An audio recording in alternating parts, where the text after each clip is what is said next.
Hey friends and fellow folk magicians, Rob Phoenix, Power Guy here. Hope you're all doing well. Um, it is that time of year when a lot of us folk magicians, folk healers, folk practitioners um, get a lot more clients who believe that they have been forhexed or that maybe their home is haunted. Because it is kind of a spooky time of year. Well, it's definitely a spooky time of year. And it's that vibe. It's just the general vibe of the season. There's that vibe of like death and darkness and cold and skeletons and witches and ghosts and all that stuff. And so it's no wonder people's psyche turns kind of to darker things and more supernatural explanations for things. So my advice is number one, always take them seriously, but don't play into it like oh my god, yes you are. Rather listen to them, take them seriously, because people's feelings are valid. If they feel something, they feel it, and they should be allowed to feel it and express that. And then maybe start asking some questions. Like number one, if somebody believes that they are forhexed, so number one, what makes you think that? And let them go through their litany. And then number two, do you know somebody that would have done this to you or would have been able to do something like this to you? And if they do, like, why would that person specifically target you? Because we're kind of like trying to get to the bottom of it. Like, it doesn't make sense for some people who don't even, honestly, more people that are folk magicians or in quote unquote magical communities are more likely to be targets of baneful magic than just like regular Joe Schmo on the street or, simple Sally. They, so a lot of times, well, we all know this. I'm preaching to the converted. People think that they're forhexed when really they're just making very poor choices in life. And we don't like to put the blame on ourselves or own up to our mistakes. And so it's just easier a lot of times to just say, it must be somebody else doing this to me. I'm a victim. And we don't want to coddle that kind of behavior. But we also we don't want to invalidate what they're actually feeling.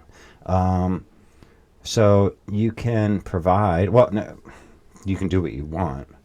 This is just my advice and my experience. What I do is I provide general basic, like, okay, let's see what the periods of your life are doing poorly in, and let's see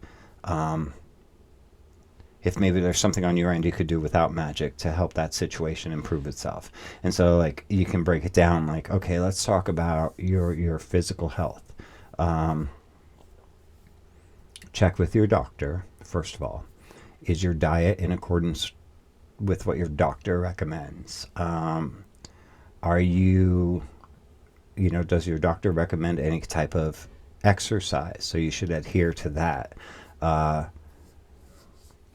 That sort of thing. We can't tell people, we can never say to people, like, get more veggies in your diet and take vitamins and get out for sunshine and exercise, because everybody's health is different. Everybody's condition is different. And what is good for, like, what we think is good for everybody might not be good for that particular individual. So all we can say is, have you discussed with your doctor, or make an appointment with your doctor and discuss what types of food are best for you, what types of exercise you might be able to do, how much like sunshine you should get every day, that sort of thing. So you can make recommendations, but always preface it with, talk to your doctor and see what they think. And then if it's, about finances, okay, your finances are in a bad state right now. Maybe you can just make a list of your spending and see where some cuts can be made. In the meantime, with your health and your finances and whatever else, in the meantime, let's see what we can do to help you magically. So it's a good time to just remind people that they are more in control of their lives than sometimes we think. I mean, when things get really out of control, it's like impossible, and you're like, something nefarious must be at work here. And I've been there myself, and really we can like try to get to the true root of that. So just take it step by step. Let's talk about like our job, what's really going on there, and how can we get to the true root and be honest with ourselves, and that sort of thing. Again, we're not trying to tell people what they should believe or think. We're just trying to, like, maybe you can think about this or that, but in the meantime, and so that's where you can make physical, mundane changes, and in the meantime, we'll help you magically. Insofar as like ghosts and hauntings and such, everybody and their brother says they have a spirit, and they say, oh, it's a nice spirit, I like it, it plays jokes on us, and it does this and that. I don't think,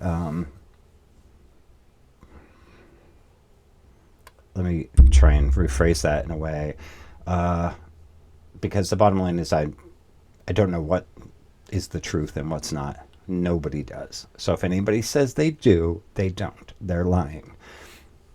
I believe personally that when we die, we're not in bliss yet. We're not in heaven or whatever. I think it's just the next state, and maybe we have some more work to do to get us into a better afterlife or whatever. And maybe that some of us still have things unfinished, or lessons to learn or whatever. And so we're like stuck here as a spirit. And I'm saying maybe because maybe, I don't know. So in my personal opinion, if you have a spirit in your house and you're like, oh, he's friendly and he's fun, he just plays tricks on us and I'd never want to get rid of him, there's probably a reason why it's a spirit.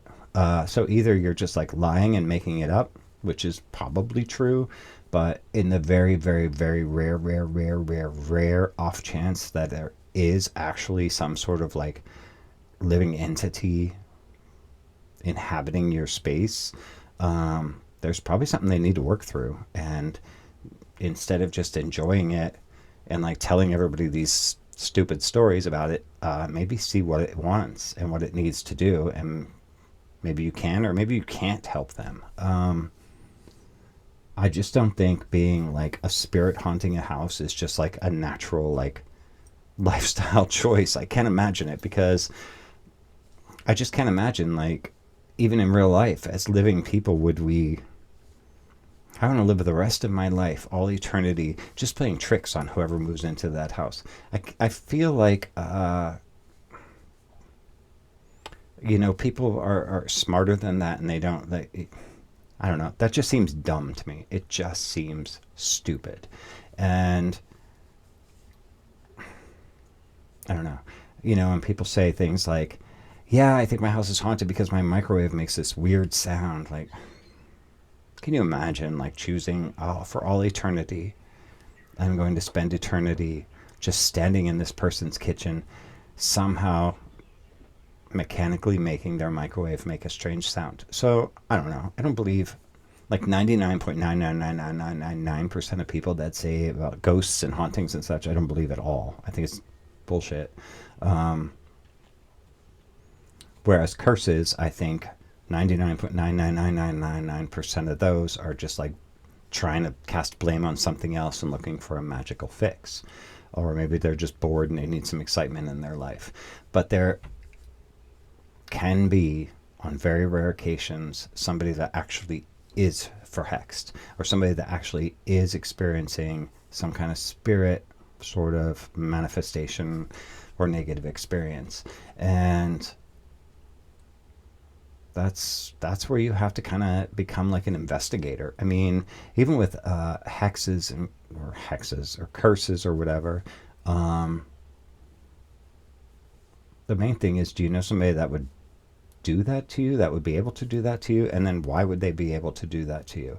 And have you asked them if they've done it to you? Because chances are they probably did not. But in the off chance that they did, well, then, number one, why did they do it? And because we're not justifying it, but we don't know why it happened, because, you know, most situations are like transactional. This one does this and in exchange gets this. So what did you do wrong? Can you right that wrong? And in the meantime, we'll do some, Brock work to help you out. But you have to like think realistically. I know it sounds weird, but we have to be realistic about these magical things and supernatural things like ghosts and such. Because I do believe in a supernatural world, and I do believe in like, you know, like the spirit world, the psychic world, whatever you want to call it. And I do believe that we go on after our bodies die. But outside of that belief, there's no proof of anything. So anyway, this is the time of year when a lot of those people kind of come out of the woodwork, and they all think they're haunted. They all think they're hexed, and take people seriously because they're going through something. But what they're going through might not be a hexing or a haunting. It might be something with them.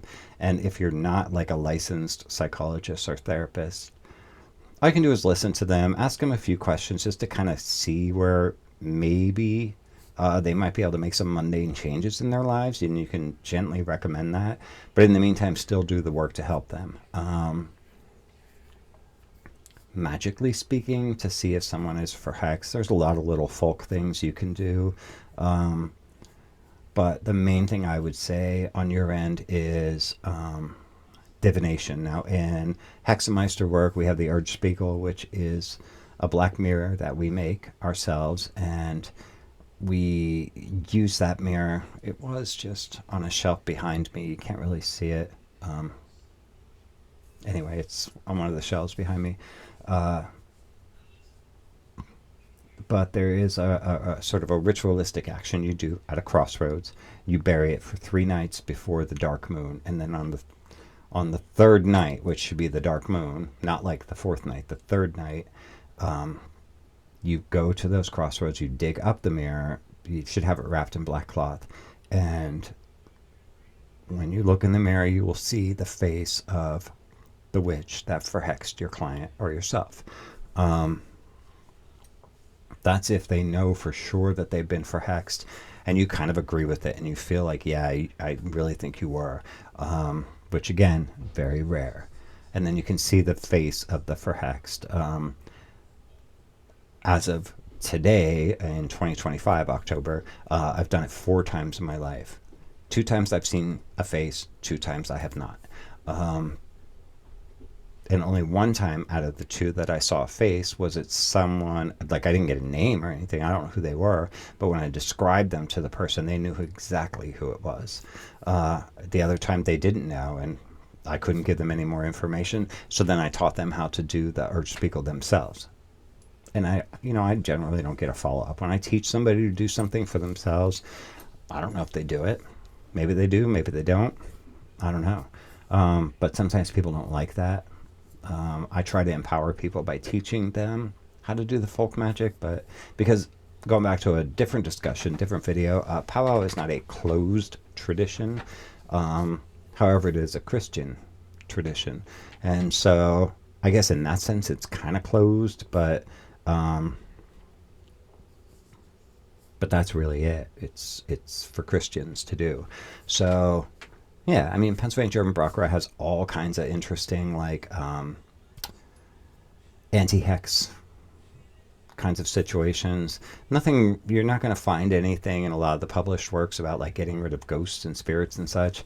Really, I would leave that up to, like, proper clergy, like an actual, like, Catholic priest or something, because they learn all of those rites. Just burning a smudge stick in somebody's house is literally going to do nothing. And High Priestess Morgan, going in there with crystals and holy water and whatever, they're not going to move the person on to the next level. Really, it's if they're haunting a specific person, or if the spirit is actually lingering around a certain house, that's where your answer is. Find that person, how they can help the spirit move on. See what's going on with that house and see what can be unresolved to help that person move on. But we humans don't have the power to, like, hey, spirit, go into the light, and then it's gone. Like, we don't have that. They're not going to listen to us. They would think, what would that person do in real life? And if we were to tell them, no, you go into death, go ahead, go die, they're probably not going to listen to us. So anyway, these are just all my thoughts and opinions and personal experiences and such. Your thoughts may differ. That's great. Again, none of us have proof. We can't say for sure. So don't come at me with, well, it's a fact, this, because it's not. There's no fact. We could die and there's nothing. Literally just blackness and oblivion. I don't know. But anyway, so that's that. That's my discussion on curses and ghosts for October 2025, spooky season.